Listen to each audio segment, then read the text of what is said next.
Anak nila kayo. Pero bakit pera na lang ang habol nyo sa magulang yung OFW?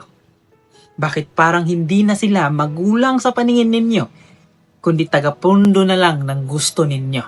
Araw-araw may kailangan, araw-araw may hinihingi, at kapag hindi nabigay, may tampo, may galit, minsan binablock mo pa sila.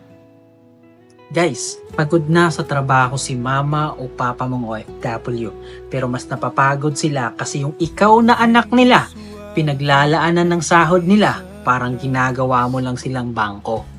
Kaya minsan hindi na magawang umasenso ng magulang ninyo sa abroad. Kasi yung mismong humihila sa kanila, pababa, is yung sarili nilang pamilya, yung anak nila.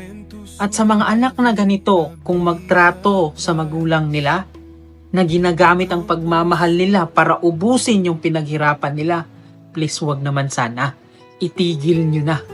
Kasi yung magulang nyo, hirap na. Pero dahil mahal nila kayo, willing silang magpakaalipin para lang matupad sana yung pangarap ninyo. Kaya sana huwag silang gawing ATM, sa halip respetohin at pahalagahan ng bawat sintimo na pinapadala nila. At huwag kang maging ganid sa pera, na porkit mahal ka nila, ginagamit mo na sila.